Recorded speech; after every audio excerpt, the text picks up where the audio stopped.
नमस्कार, मी सोनल पाटील। आम्ही सर्व इथं मुख्यमंत्री व कार्यप्रशिक्षणार्थी जमलेले आहेत। आम्ही आज जिल्हा अधिकारी कार्यालयावर हा मूक मोर्चा आणलेला आहे। याचं कारण असं आहे की आम्हा सर्वांना निवडणुकीच्या आधी एकनाथ शिंदेने सांगितलं होतं की मुख्यमंत्री कार्यप्रशिक्षण योजना यामध्ये आपल्याला ट्रेनिंग प्रशिक्षणही दिलं जाईल व पुढे चालून आपल्याला त्याच आस्थापनेमध्ये कायम केलं जाईल। आज आमचा 6 महिन्याचा कार्यकाळ हा पूर्ण होत आलेला आहे। आज माझा सुद्धा शेवटचा दिवस आहे कार्यकाळचा। आज आमचा दिवस पूर्ण झाला आणि आम्ही इथून पुढे करायचं काय, आम्हाला कार्यमुक्त करण्यात आलं तर कार्यमुक्त झाल्यानंतर आम्ही पुढे काय करायचं याची सरकारने दखल घ्यायला हवी होती।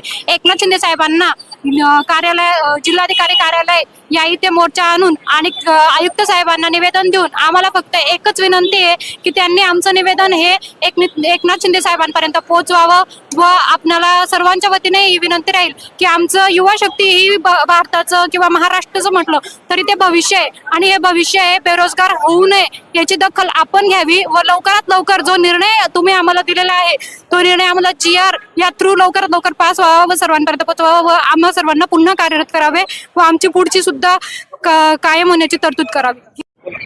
मी पेठ तालुक्यातून आलेली आहे। आमचा 6 महिन्याचा कार्यकाळ तुम्ही अजून वाढावा अशी शिंदे सरकारला विनंती आहे आणि त्यांनी जे सांगितलेलं तुमचं काम जर तुमच्या आस्थापनेला आवडलं तर तुम्ही तिथेच परमनंट जॉब करू शकता।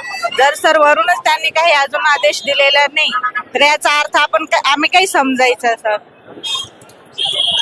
सरांना शिंदे साहेबांना विनंती आहे की त्यांनी जो शब्द दिलेला आहे तो शब्द पाळावा अशी आम्ही त्यांच्या पुढे विनंती मांडतो। प्रशिक्षणार्थी आमचा कार्यकाळ वाढावा म्हणून इथे थांबलेलो आहोत आणि 6 महिन्या तुम्ही जर परत आम्हाला फक्त 6 महिनेच वाढवून दिले तर आम्ही हा लढा फक्त परत 6 महिन्यासाठी परत उभा राहायचा का नाही। आम्हाला तुम्ही हा लढा म्हणजे आम्हाला कायम स्वरूपी करून घ्या आहे त्या आस्थापनेत आणि आहे तिथे आम्हाला रोजगार कायम करा। आम्हाला 6 महिने नकोय, 11 महिने नको, आम्हाला कायम स्वरूपी करा।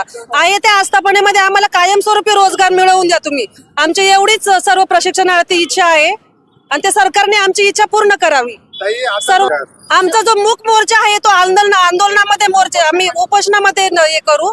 आम्ही माघार घेणार नाही कारण सरकार जे आम्हाला काही चॉकलेट दाखवतंय आम्ही काही हे करणार नाही। आम्ही आमचं उपोषण चालू करू।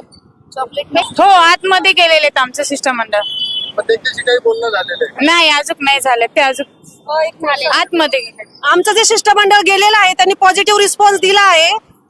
तरी पण आम्ही 3 वाजेपर्यंत इथे थांबणार आहे। आम्ही संध्याकाळ जरी झाली, आम्हाला 7 जरी वाजलेत, 8 जरी वाजलेत तरी आम्ही जे पूर्ण खेडोपाड्यांमधून सर्व गोरगरीब कुटुंबांमधून जे आलेले आहेत आम्ही माघार घेतल्याशिवाय लेखी स्वरूपात काय आम्हाला देतील ते घेतल्याशिवाय आम्ही मागे जाणार नाही।